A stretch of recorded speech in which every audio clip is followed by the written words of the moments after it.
The story came to a grim climax on the top floor, where lived a family of lodgers taken in by the increasingly destitute Jarvises.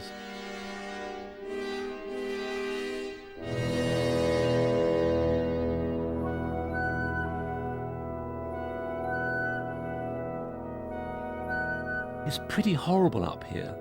Dennis stopped at nothing to maximise this effect. The ceiling leaks water, and the rooms stink of decaying food and stale urine. Dennis had single-handedly created an intense operatic experience that was beginning to make huge demands on him. And of course, too, it becomes essentially a gentleman's room. They do what they want. They belch, they talk about politics, all the sort of things that perhaps ladies wouldn't go for in a big way. Visitors to the house reported back on his bizarre, sometimes shocking behaviour. Dennis couldn't keep his hands off the house. He couldn't stop himself from embellishing it. And some of his embellishments could be very inventive indeed, particularly when money was in short supply. Take, for example, this wonderful fruity ceiling. These apples and oranges and pears are all made out of plastic fruit. Fruit Dennis purchased from Tesco's on the Bethnal Green Road and then coated with a veneer of plaster. Towards the last few years of Dennis's house, it really did start to get a bit over the top. Over the top, we felt. He got a basic bust and had made the toga. And then he asked Mariana to gild the toga for him. And then, as a joke, we were laughing at this thing that seemed quite camp. You put just a little bit of a mustache on it, handlebar mustache, and then returned it to Dennis. And he didn't notice for a few days, did he? And he was absolutely furious about it. Dennis's behaviour was becoming erratic, but things were to get worse. Sometimes he would turn against paying visitors and submit them to violent tantrums. One of them is still angry 10 years on. The discovery of Dennis's house was very fortuitous for me because it seemed to be a very good place to send my American students who were great lovers of British history. And they arrived, they sat down, and Dennis did his thing. He was in good spirits, everything went smoothly. Until at one moment, I don't remember in which room it was, I could hear Dennis's tone change. He got it into his head that they were not taking it seriously, they were not worthwhile people to have in the house.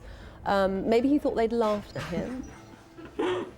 Then he started shouting, "Out of my house, if you don't want to play my game, don't want to work to my rules, get out!" And then he flipped and marched them to the front door and just threw them out into the street.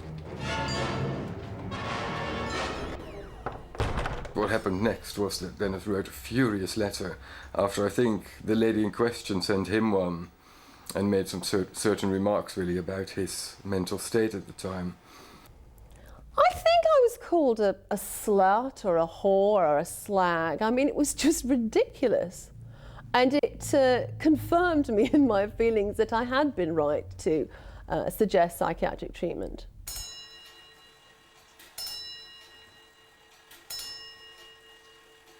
Of course, he created a monster, and the monster has a habit of taking over people.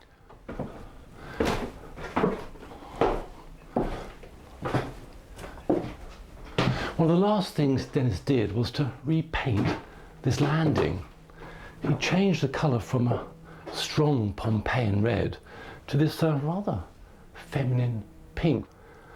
One can't help but think that this change represented the struggle going on inside Dennis's soul. On one hand, there was desire for authenticity, the red being the colour that really the Jarvises could have had here in the 18th century.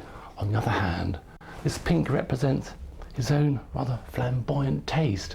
One gets the feeling that Dennis was trying to escape from the tyranny of the Jarvises, a tyranny of his own creation.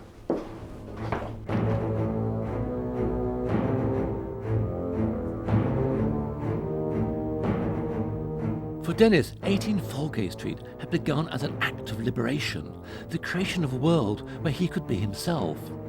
But now he found himself locked in a struggle for mastery with it. In trying to block out the 20th century, Dennis had entombed himself in the past, like some pharaoh buried away inside his pyramid, surrounded by the riches of a lifetime. In the early days, people from the National Trust and certain people just hated it because it it really, it wasn't historically correct. It was a fantasy. The major word that comes to me is confusion. Confusion in interiors can be a nice, entertaining, slightly eccentric thing. But in history itself, what we seek, all of us, is clarity and precision, and not artificial romance. So how does a confection that is 18 Falgate Street compare with the more historically accurate house? This is the home of William Hogarth, who lived here at approximately the same time as the first generation of Jarvises were supposedly living in Dennis's house.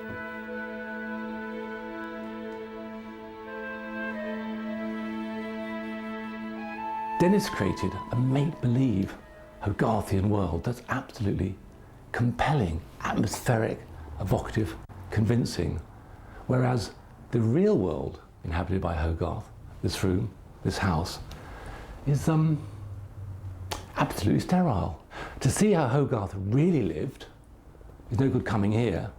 You've got to go to Dennis's house.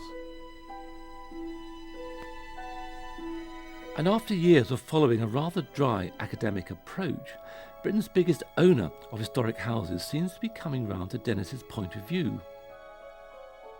Dennis gets it right at Falgate Street in the kind of atmospherics.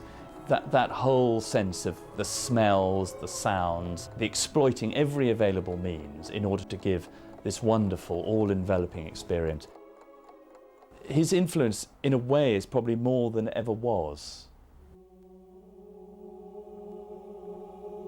Dennis died in 1999 at the age of 51. Despite the National Trust's current enthusiasm for Dennis's approach, when he offered them the house, they declined. In his last days, he was desperate to escape the house's tyranny before he died. He travelled so far and had no way of going back.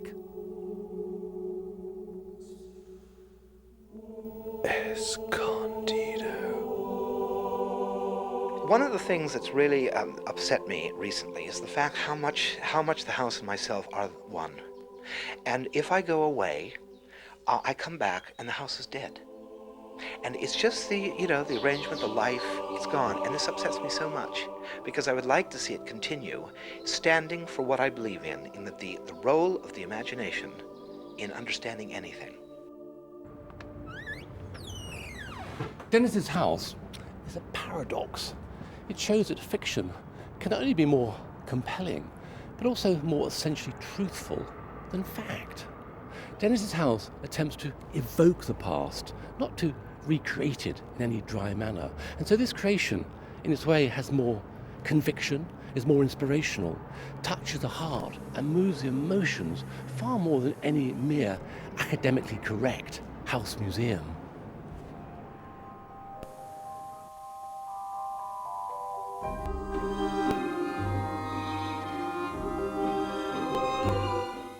As the new Hollywood version hits a cinema near you, tonight BBC4 explores, with TV adapter Andrew Davis and the film's scriptwriter Deborah Mogach, the lasting appeal of Pride and Prejudice. That's next.